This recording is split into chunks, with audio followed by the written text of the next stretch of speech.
Class 12-এর সকল ছাত্রছাত্রীকে new study YouTube চ্যানেলে স্বাগত। তো তোমরা যারা ফাইনাল পরীক্ষা নিয়ে চিন্তিত আছো যে তোমাদের উচ্চ মাধ্যমিক পরীক্ষা বা টেস্টে কোন প্রশ্নগুলো পড়ে গেলে কবিতা এবং গল্প এই দু জায়গা থেকে যে কোনো শর্ট প্রশ্নের উত্তর তোমরা সহজেই দিতে পারবে, তো তোমাদের চিন্তা দূর করতে আজকে আমি ভিডিওটা নিয়ে চলে এসেছি। ভিডিওটির মাধ্যমে তোমরা দেখতে পাবে যে ভিডিওটিতে তোমাদের যে কটা কবিতা আর যে কটা গল্প আছে সব কটা থেকেই গুরুত্বপূর্ণ এমসিকিউ কোশ্চেনগুলো আমি তোমাদের সামনে নিয়ে চলে এসেছি। তোমরা অবশ্যই প্রশ্নগুলো খাতায় নোট ডাউন করে নেবে, আর ভিডিওটা যদি দেখে তোমাদের কোনো উপকার হয় তো ভিডিওটিতে একটি লাইক করে দেবে। তো বেশি দেরি না করে আজকের ভিডিওটা শুরু করা যাক। তো আজকের প্রথম প্রশ্ন কে বাঁচায় কে বাঁচে থেকে। 1. অফিস যাওয়ার সময় মৃত্যুঞ্জয় কী দেখলো? অনাহারে মৃত্যু। 2. নিখিল অবসর জীবনটা কিভাবে কাটাতে চায়? বই পড়ে আর একটা চিন্তার জগৎ গড়ে। 3. মৃত্যুঞ্জয় নিখিলকে কিসের জন্য টাকা দিয়েছিল? রিলিফ ফান্ডে দেওয়ার জন্য। 4. খানিক পরেই আসছে, এখানে কার কথা বলা হয়েছে? মৃত্যুঞ্জয়ের। 5. মৃত্যুঞ্জয়ের বাড়িতে কতজন লোক থাকে? 9 জন। 6. মৃত্যুঞ্জয়ের সিল্কের জামাটির অবস্থা কী হয়েছে? তার গায়ে থেকে অদৃশ্য হয়েছে। 7. মৃত্যুঞ্জয় কিসে চেপে অফিসে যায়?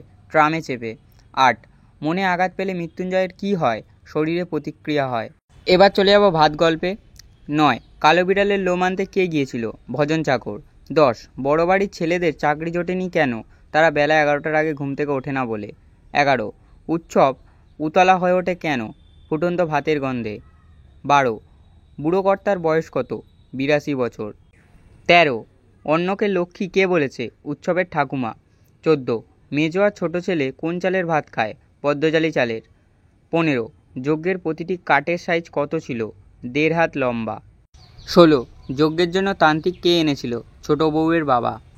এরপর তোমাদের এবছরের সবথেকে গুরুত্বপূর্ণ অধ্যায় ভারতবর্ষ। 17. বৃষ্টির সাথে বাতাস জোরালো হলে তাকে কি বলে? ফাঁপি। এখানে এটি একটু টাইপিং মিস্টেক হয়েছে, তোমরা একটু ঠিক করে নিও। 18. একসময় ডাগি ডাকাত কে ছিল?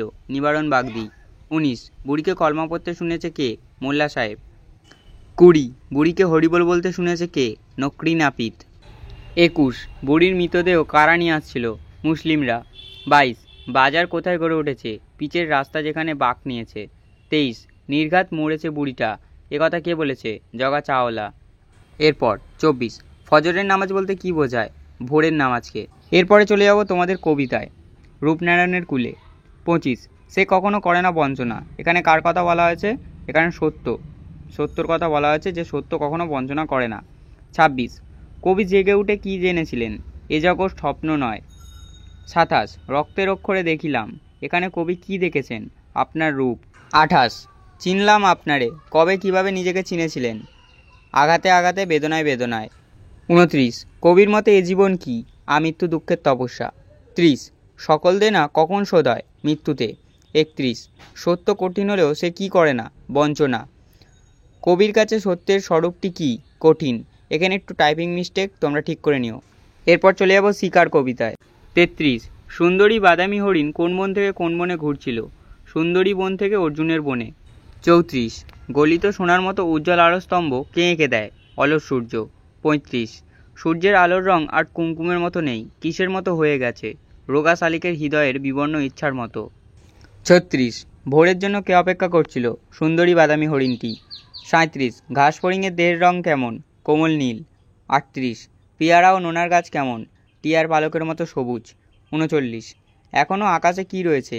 একটি তারা। 40. শরীর রাখার জন্য দেশওয়ালিরা কি করেছিল? আগুন জ্বেলেছিল। এরপর নদীর জল কিসের মতো লাল হয়ে গেল? মচকা ফুলের পাপড়ির মতো। 41.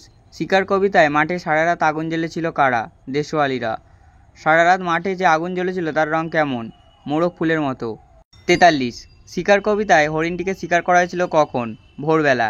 এখানে 41 দুবার নাম্বারিং পড়ে গেছে, তোমরা একটু ঠিক করে নিও।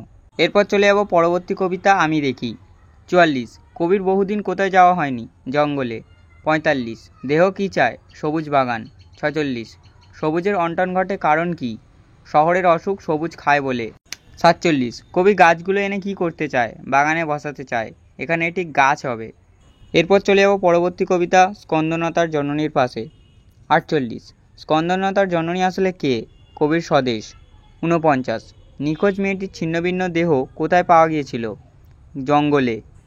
49. কবি আকাশের দিকে তাকিয়ে থাকতে চায় না, কিসের আশায়? বিধির বিচার চেয়ে।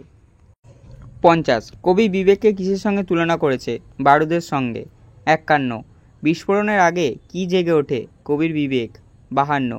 আমি তা পারি না কবি কি পারে না? বিধির বিচার চেয়ে বসে থাকতে। এরপর তোমাদের শেষ কবিতা মহুয়ার দেশ। 53। কবিতার ক্লান্তির ওপর কি ঝরে পড়ার কথা বলেছেন? মহুয়ার ফুল। 54। মহুয়ার দেশ কবিতায় রাতের নির্জন নিঃসঙ্গতাকে আলোড়িত করে কে? দূর সমুদ্রের দীর্ঘশ্বাস। 55। পথের দুধারে কে ছায়া ফেলে? দেবদারুর গাছ। 56। মাঝে মাঝেই শোনা যায়, কি শোনা যায়? কয়লাখনির শব্দ। 57। মেঘমদির মহুয়ার দেশ কোথায় আছে? অনেক অনেক দূরে। 58। অবসন্ন মানুষের শরীরে দেখি, কি দেখা যায়?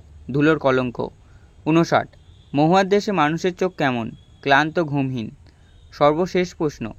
60। ঘুমহীন চোখে হানা দেয়, কি হানা দেয়? ক্লান্ত দুঃস্বপ্ন। তো কবিতা আর গল্প থেকে যে কটা গুরুত্বপূর্ণ প্রশ্ন তোমাদের পরীক্ষায় আসতে পারে আমি তোমাদের সামনে তুলে ধরেছি। তো এই প্রশ্নগুলো তোমরা পড়ে যাও, এখান থেকে অনেক প্রশ্নই তোমরা কমন পাবে। তোমাদের রেজাল্টটা একটা দুর্দান্ত রেজাল্টে পরিণত হবে। তো ভিডিওটা দেখে যদি তোমাদের কোনো উপকার হয় তো ভিডিওটিতে একটি লাইক করে দাও, আর চ্যানেলে যদি নতুন হয়ে থাকো চ্যানেলটি সাবস্ক্রাইব করে বেল নোটিফিকেশানটি অন করে দাও। দেখা হচ্ছে পরের ভিডিওতে।